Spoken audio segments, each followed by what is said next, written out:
Vamos nós, desde esse princípio desse trabalho, procurar elevar o nosso pensamento a Deus, a Jesus e a todas as entidades superiores que nos assistem, para que aqui possamos ter um trabalho abençoado por Deus e aqui ser feito somente a sua vontade. Precisamos muito do amparo espiritual. Passamos por momentos difíceis sobre a face da terra, onde nunca a dor, nunca a angústia, nunca a depressão esteve tão presente entre as pessoas como está nos últimos tempos. Sem a força de Deus, sem o seu amparo, nós não vamos conseguir vencer. Mas todo aquele que buscar o Senhor em espírito e verdade, procurando a cumprir os seus mandamentos aqui na terra, terá sempre sobre si a sua presença, nos capacitando a vencer todas as provas que vierem sobre nós. Se passamos por momentos difíceis, em um momento como esse, vamos esquecer. Vamos lembrar daqueles que com certeza estão em piores situações do que a nossa. Porque é lembrando dos outros que nós somos lembrados, é dando que nós vamos receber. Portanto, Jesus já disse em seu Evangelho que antes mesmo de formularmos um pedido a Deus, Ele já sabe as nossas necessidades. Mas Ele também nos diz que nós devemos pedir, que nós devemos orar. Então eu convido a todos nesse momento para iniciarmos esse trabalho com uma prece. A prece de São Francisco de Assis. Para que não somente São Francisco, para que não somente o mentor desta casa, Padre Cacique de Barros, que não somente uma ou outra entidade superior esteja nos assistindo agora, mas que o próprio Cristo se faça presente junto de nós, nos motivando, nos acalentando a alma, o espírito, nos fortalecendo para nós vencermos as nossas lutas que todos nós temos aqui nesse mundo. Jesus também sempre assim se dirigiu a nós, para que nunca percamos a fé.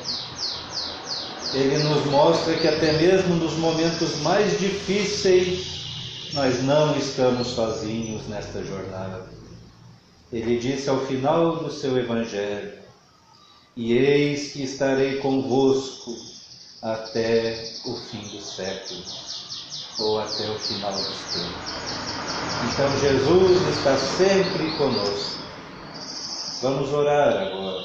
Vamos entrar em sintonia com os espíritos superiores, para que não somente nós, os encarnados, nesse momento recebamos a sua luz, mas também tantos outros irmãos nossos já desencarnados que aqui se encontram, esperando ansiosos por esse momento, pelo momento do trabalho, para receberem um alívio nas suas dores, para receberem uma luz que os indique o caminho que devem seguir para encontrar o lenitivo espiritual. Vamos orar então. Senhor, fazei de nós instrumentos de vossa paz. Onde houver ódio, consenti que semeamos amor, perdão onde haja injúria, fé onde haja dúvida, verdade onde haja mentira, esperança onde haja desespero, luz onde haja trevas, união onde haja discórdia e alegria onde haja tristeza. Divino Mestre, permiti que não procuremos tanto ser consolados quanto consolar. sermos amados quanto amarmos, porque é dando que recebemos, perdoando é que somos perdoados, e é morrendo é que nascemos para a vida eterna. Que assim seja.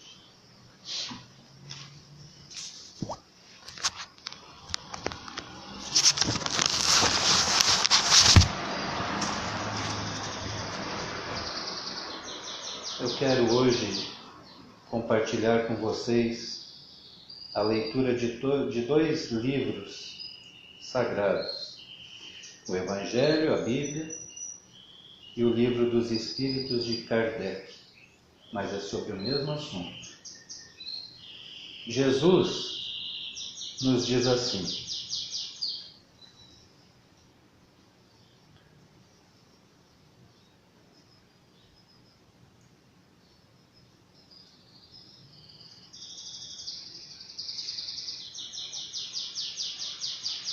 quando o espírito imundo sai do homem, eu gostaria de trocar essa palavra por espírito inferior, espírito necessitado.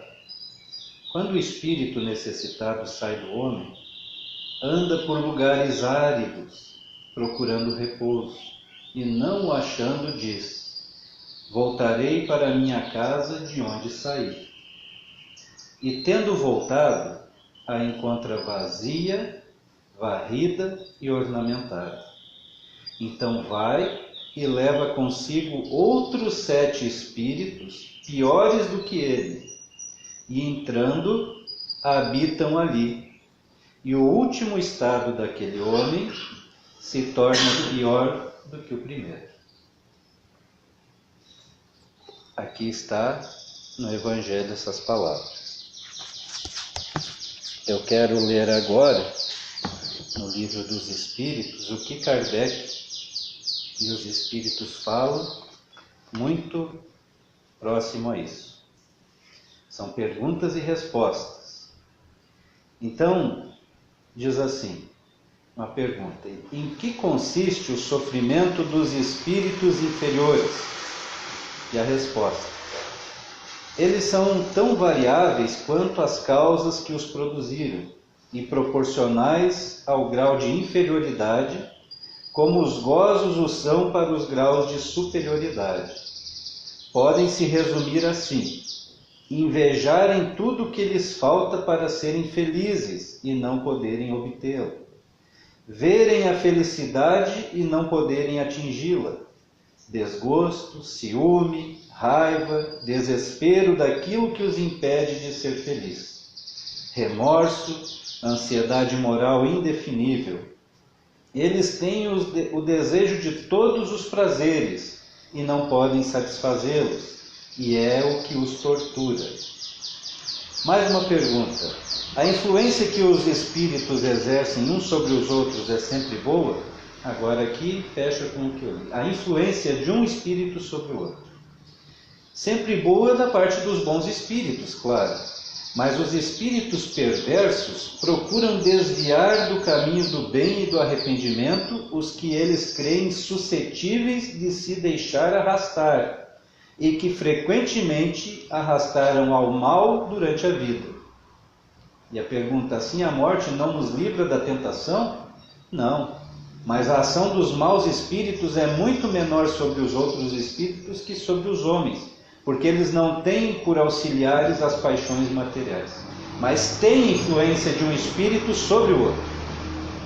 Então o que Jesus está dizendo? Quando um espírito inferior deixa uma pessoa, vamos supor aqui, nesse momento, nós estamos reunidos, fazendo prece, rogando a Deus o auxílio.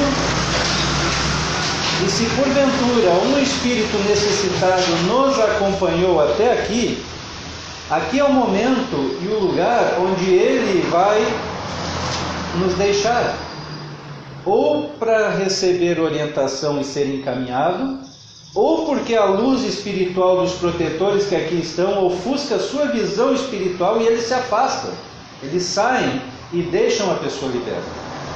Então nós podemos chegar muitas vezes, não aqui somente, mas em qualquer igreja, qualquer lugar que tu busque com fé, até na natureza.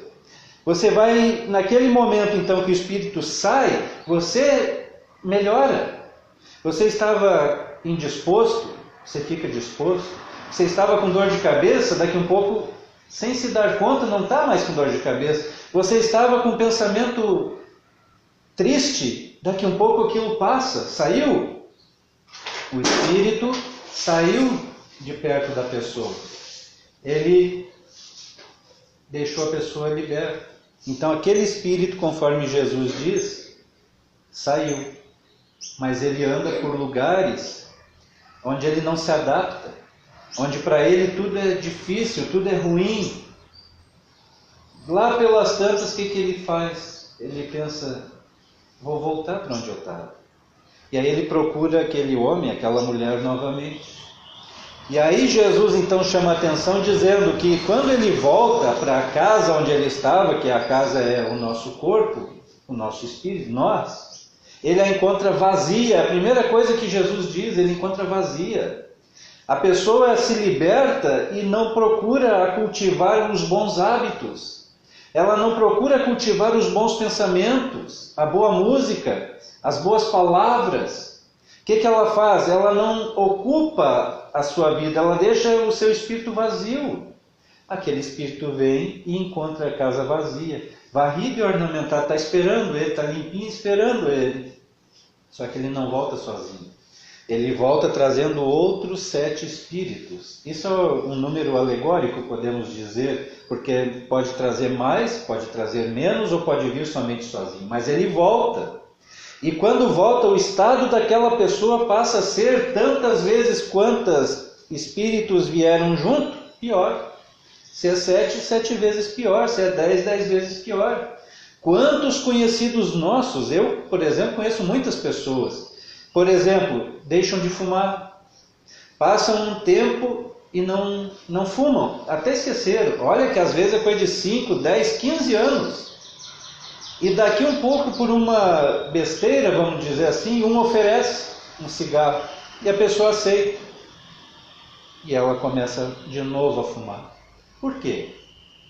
Porque naquele momento o espírito que estava induzindo ela, olha o que diz daí aqui, ó, como eles atuam nas tentações, é muito mais fácil sobre os encarnados, os espíritos, nos induzir as coisas ruins do que sobre os desencarnados. Porque nós estamos na matéria, nós estamos ainda em torno das coisas que saciam a vontade desses espíritos. Então muitas vezes um gole de álcool se transforma num alcoólatra. Um cigarro que experimenta vai fumar 2, 3 carteiras por dia. Porque junto daquela pessoa está um número maior de espíritos necessitados ou induzindo aquelas coisas que vão lhe prejudicar. E é isso que está nos mostrando aqui a leitura. Jesus nos mostrando e depois Kardec confirmando através dos espíritos. E não é só nos vícios. Tem coisas que a gente se corrige por um tempo e quando vê volta a fazer.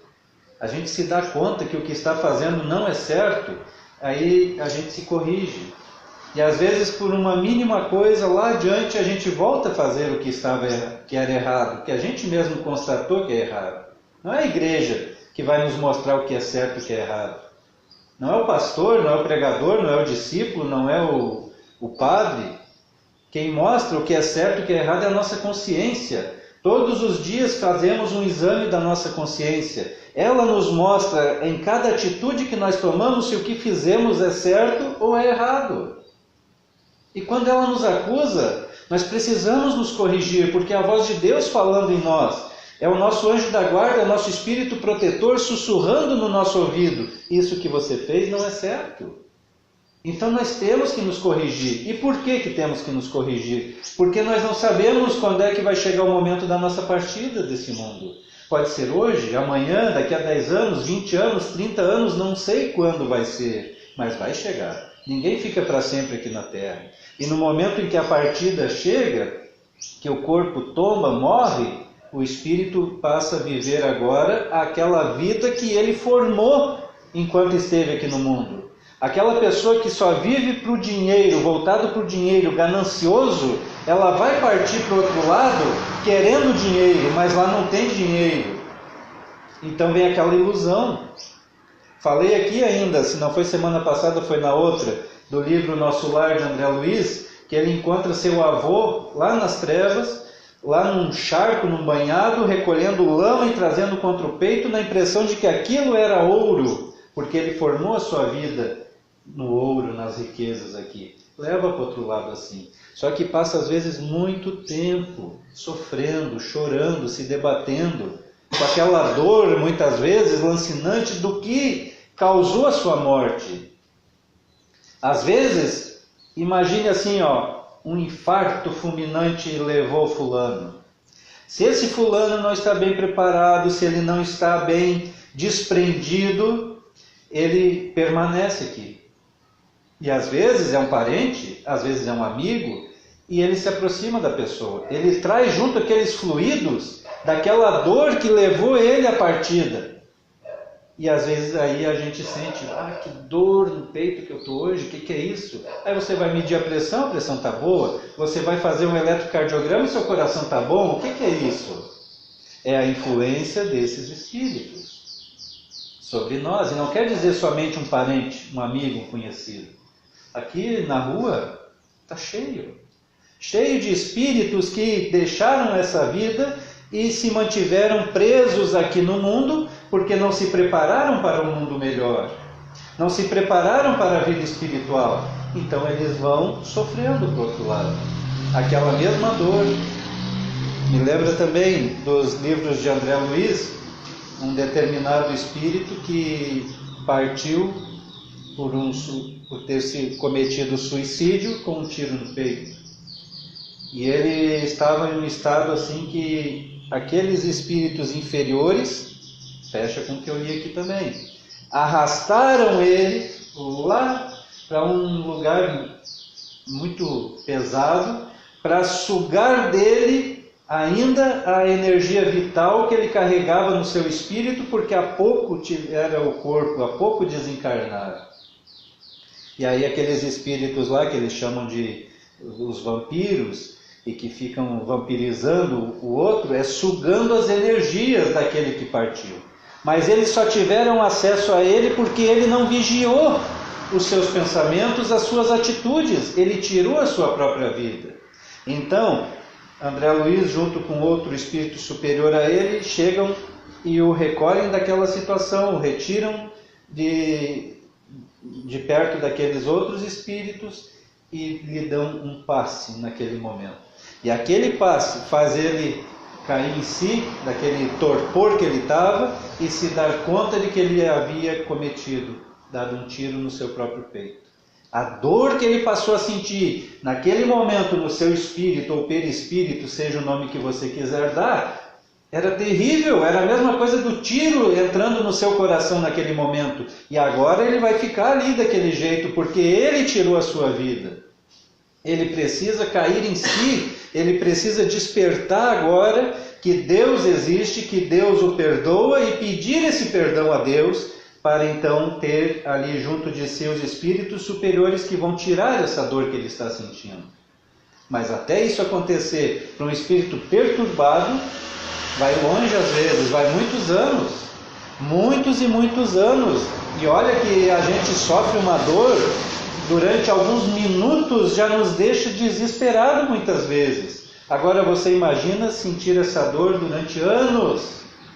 Às vezes a gente sai, que nem já falei aqui outra vez, a gente sai e não leva uma água junto, não encontra nenhum lugar para comprar uma água, enfim, a sede que a gente sente é momentânea, sabe que daqui um pouquinho vai saciar, mas muitas vezes os espíritos chegam lá do outro lado da vida e essa sede e deixa eles assim desesperados, mas não encontram água para beber. Eu desde criança sempre ouvi isso, que a gente nunca nega um copo d'água para ninguém, porque uma das coisas mais tristes que tem é a gente passar sede aqui no mundo. E vocês sabem que uma vez eu presenciei uma pessoa negar um copo d'água para um caminhoneiro que estava lá para carregar, porque a bomba estava estragada, não estava puxando água. Só que ele estava com a caixa d'água da casa cheia. Ele estava com garrafas d'água na geladeira. Meu Deus, isso não quero julgar ninguém, mas é só maldade. E conhecendo a pessoa, tu via que era maldade. Negar um copo d'água. Olha, que Deus ajude essa pessoa, porque ele ainda vive materialmente, já faz muitos anos, mas ainda vive. Que Deus ajude ele, que ele substitua esse mal feito dele por obras boas. Porque vai chegar lá do outro lado, ele vai implorar por um copo d'água e não vai encontrar. Porque não se nega água para ninguém, não se nega um pedacinho de pão para quem tem fome. Bem pelo contrário, a gente tem que procurar essas pessoas para lhes auxiliar com um copo d'água ou com um pedaço de pão. Praticar a caridade. E é isso que nós devemos fazer. Então, essa influência dos espíritos, ela existe. Se o espírito sai de perto da pessoa e vai para outro lugar, aqui eu tenho dito muito isso, não é só aqui. Em qualquer casa religiosa, a pessoa entra, recebe a orientação, ilumina-se. Quando sai ali, muitas das vezes aquele espírito que estava acompanhando ficou lá fora. E aqui ou em outro lugar a pessoa se sente bem. Mas depois um pensamento: ah, mas eu estava com uma dor. Como é que eu não estou mais? A dor volta. Porque aquele espírito volta para perto da pessoa. Então esteja aqui, vai receber de Jesus nesse momento uma libertação através desses espíritos de luz que aqui estão conosco. Esqueça, não lembre mais. Porque tudo aquilo que você ficar lembrando depois atrai de volta. Passado é passado, deixa para lá. Vamos olhar sempre para frente, vamos sempre buscar as coisas boas, vamos sempre alimentar pensamentos bons, inclusive na hora da dor. Se tem uma dor com a pessoa, pensa assim: essa dor está comigo agora, mas daqui um pouco não vai estar mais. Se interta com alguma coisa, faz um servicinho, dá uma caminhadinha, mexa numa flor, numa folhagem, põe uma aguinha, cuida do bichinho lá, um animalzinho, faz uma prece, faz a comida, daqui um pouco não está mais com a dor. Porque o seu pensamento cortou os laços com a dor. E a nossa mente é que comanda o nosso corpo. E na nossa mente está o nosso espírito. O espírito não está no pé, não está no peito. O espírito está aqui, ó, no cérebro, na mente. Mente e espírito pode dizer que é a mesma coisa. Porque a reação do nosso corpo é mediante a vontade do nosso espírito. Quando o nosso espírito ainda é atrasado, conforme a gente vê muitos por aí, ele sai em busca só da maldade, fazer um mal para o seu próximo, prejudicar o seu próximo. Quando vai fazer um negócio, muitas das vezes, quer tirar o máximo proveito daquele negócio, prejudicando o outro. Muitas das vezes a pessoa, enfim, tem muitas oportunidades que poderia agir diferente, mas ela age querendo prejudicar. Aquele que entra na casa da pessoa, que rouba os bens, aquele que encontra na rua e assalta, muitas das vezes que toca uma faca, ou mostra uma arma, ou dá um tiro, ele está carregado de maldade. E está tentando prejudicar o seu... Esse é um espírito ainda atrasado. Mas que tem uma coisa boa, que é o espírito sujeito a se transformar. Porque dentro da evolução espiritual, nós vamos ver que um dia nós já fomos assim. Que um dia nós já fomos bandidos, que nós já fomos muito errados aqui no mundo. Porque recebemos oportunidade e outra encarnação, e aqui estamos, hoje com outro pensamento, graças a Deus. Mas aqueles que ainda não têm esse pensamento, nós devemos pedir por eles. Que nos diz a prece de São Francisco, é dando que nós recebemos, perdoando que somos perdoados. Se alguém nos prejudica, vamos perdoar, mas perdoar de coração, de espírito, para que ele realmente receba esse perdão e, consequentemente, nós também. Pois é isso. Hoje a gente procura aqui falar o que recebe. Eu, antes de entrar, eu faço os meus pedidos. E quando iniciei esse trabalho aqui, eu disse: a gente tem hora para começar, mas a hora certa de encerrar são os protetores que determinam. A gente gosta de iniciar às 3 horas em ponto, para que a própria espiritualidade se prepare para esse trabalho às 3 horas. Isso é compromisso. A gente não pode marcar com alguém 3 horas e chegar a 3h30, 4 horas. Fica ruim. E com os espíritos, muito mais. Eles aqui estão já apostos, preparados, cuidando, zelando desse ambiente para que os espíritos inferiores não penetrem aqui para prejudicar o trabalho. Então chega às 3 horas, a gente faz o nosso trabalho. Faz a nossa prece, nos unimos através do pensamento e realizamos o trabalho. Agora o momento de encerrar é com eles. Se as palavras até esse momento já são suficientes para o nosso entendimento hoje, que assim seja. E agora então, eu vou convidar de novo para nós fazermos outra prece e dizer que no final nós vamos, hoje um pouco já diferente o trabalho, vamos ter a passagem aqui. Todos aqueles que quiserem passar vão vir, vão entrar por ali, vão receber os fluidos, vão receber o passe e vão sair por aqui, quem quiser. Aí é o momento então de receber, porque eu me coloco aqui hoje somente como um instrumento, porque os espíritos não se manifestam tomando uma forma simplesmente. Acho um pouquinho. O que acontece? É um pensamento meu que eu tenho, inclusive, que o próprio Evangelho de Jesus nos mostra. Jesus diz, em um determinado momento, quando ele ergue o pensamento em oração a Deus e diz: graças te dou, Pai, porque eles agora, os seus discípulos, creem que eu vim de ti, da tua parte. E depois ele diz: eu não rogo somente por eles, mas por todos aqueles que vierem a crer por intermédio deles. O que Jesus está fazendo nesse momento, rogando assim? Enquanto está materialmente aqui no mundo, é uma coisa. Depois que parte, conforme Jesus voltou para as mansões celestes, ficou a sua orientação e outros dando prosseguimento na sua obra. Porque sempre é necessário ter alguém aqui para falar, alguém aqui para desenvolver a palavra, a orientação, sendo um instrumento nas mãos de Jesus e dos protetores. Porque não faz sentido nenhum nós sentarmos aí e esperarmos as orientações diretamente de Jesus. Ele não vai se manifestar aqui em corpo e falar para nós. Ele precisa de instrumentos. Então, quando formos ali realizar a passagem, continuamos sendo esse instrumento, assim como da palavra, para distribuir os fluidos e as bênçãos do Cristo sobre a pessoa que assim o passar. E se passar com fé e confiança de que aqui estão não somente os encarnados, mas principalmente os protetores, ao qual eu me dirijo especialmente ao Padre Cacique de Barros, ao Dr. André Ricardo com toda a sua equipe, que vai transmitir para assim aquele que passar com fé e certeza um fluido poderosíssimo, que são capazes de curar a maior das enfermidades que a pessoa pode imaginar ter, porque para Deus não existe impossível. Para Deus tudo é possível.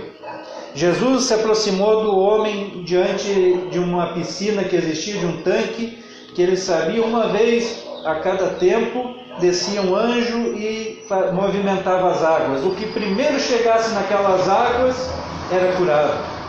E ali estava um aleijado há 30 anos esperando a sua oportunidade. Só que ele era aleijado. E ele, quando movia as águas, ele ia, mas outro chegava na frente dele e ele continuava enfermo. Então Jesus disse para ele: você crê que eu posso fazer isso? Ele disse: eu creio, Senhor. Ele diz: então tá, estão perdoados os teus pecados, levanta e anda. O paralítico saiu caminhando, porque Jesus tem esse poder de nos perdoar, de restaurar a nossa saúde em qualquer momento, e seja qual for a doença que esteja nos afligindo. É assim, porque Ele é o Criador do nosso corpo. Foi Ele que desenvolveu, junto com os engenheiros siderais, as condições do espírito habitar o corpo físico. E antes de nós tomarmos o nosso corpo aqui, encarnarmos, nascermos nesse mundo, já está traçado tudo que nós vamos passar.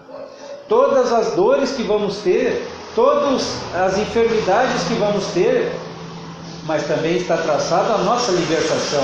Só que nós não lembramos e não sabemos quando é. Agora, confiando em Deus, na sua justiça e nos colocando como instrumentos em suas mãos para ser realizado aqui a sua obra nesse mundo, nós vamos receber. Então, novamente elevamos o pensamento em prece, pedindo nesse momento, Senhor, que os teus anjos estejam presentes sobre nós. Que essa paz que o Senhor nos dá nesse momento nos envolva, não só nesse instante, mas que ela nos acompanhe até o nosso lar, até a nossa casa, até a nossa família e até os nossos familiares, estejam eles onde estiverem, até os nossos amigos, até aqueles que nós não conhecemos, mas que a nossa prece chegue agora, transmitindo muita força, muita luz, muita compreensão, muita paz. O mundo hoje precisa de paz. O mundo hoje está perdido. Está como que náufrago sem uma tábua de salvação, se debatendo no mar das angústias, no mar do pecado, da imoralidade, dos maus costumes, das más palavras, dos maus pensamentos. E nós queremos, Senhor, através da nossa prece, oferecer a esses irmãozinhos uma tábua de salvação, para que se apeguem à mesma e possam assim sobreviver a essa tempestade pela qual o mundo passa. Aos espíritos necessitados que porventura que estejam assistindo esse trabalho, muita luz nesta hora, que todos percebam a sua condição de espírito, porque não são mais matéria, não são mais corpo, agora são espírito. Que todos possam perceber isso e serem encaminhados, abrirem os olhos para a espiritualidade, receber a ajuda dos protetores que aqui estão e serem encaminhados para o caminho do bem e da verdade. Numa das muitas casas espirituais, como o nosso lar e tantas outras que acolhem aos espíritos necessitados. Pedimos ainda, Senhor, por todos os pais de família, mães de família, que não têm um serviço, que não têm um emprego, que tenham as condições, as portas abertas a partir de hoje ou de segunda-feira, que consigam um servicinho para poder sustentar a casa, para poder sustentar os filhinhos, para poder viver dignamente aqui no mundo. Pedimos pelos enfermos que estão nos hospitais nesse momento, por aqueles que estão se debatendo, chorando e sofrendo de dor, seja a dor que for, cada um sabe do seu sofrimento. Pedimos pelos que vivem pelas ruas, que não têm um lar para voltar no fim do dia, que não têm mais família para lhes acolher, muitos às vezes enfermos, febris, doentes embaixo de uma marquise. Agora se aproxima o frio, o inverno, e quando esse chega, muitos não estão preparados, não têm roupas quentes, não têm uma comidinha sobre a mesa, enfim. Nós pedimos, Senhor, nesse momento por todos os necessitados, encarnados e desencarnados. Deus nosso Pai, que sois todo poder e bondade, Dai forças a quem passa pela provação, dai luz a quem procura a verdade. Ponde no espírito do homem a compaixão e a caridade. Deus, dai ao viajor a estrela guia, ao aflito a consolação, ao doente repouso. Pai, dai ao culpado arrependimento, ao espírito a verdade, à criança o guia e ao órfão o Pai. Senhor, que a vossa bondade se estenda sobre tudo o que criastes. Piedade, Senhor, para aqueles que não vos conhecem. Esperança daqueles que sofrem. Que a vossa bondade permita hoje aos Espíritos Consoladores derramarem por toda parte a paz, a esperança e a fé. Deus, um raio, uma faísca do vosso amor pode abrasar a terra. Deixai-nos beber nas fontes esta bondade infinita e fecunda, e todas as lágrimas secarão, todas as dores acalmar-se-ão. Um só Espírito, um só pensamento subirá até vós como um grito de reconhecimento e de amor. Como Moisés sobre a montanha, nós vos esperamos de braços abertos. Ó poder, ó bondade, ó beleza, ó perfeição. Nós queremos de alguma forma merecer a vossa misericórdia. Deus, dai-nos forças para ajudarmos o progresso espiritual, a fim de subirmos até vós. Dai-nos a caridade pura, a fé e a razão. Dai-nos a simplicidade, que fará das nossas almas o espelho onde se deve refletir a vossa puríssima imagem. Que assim seja.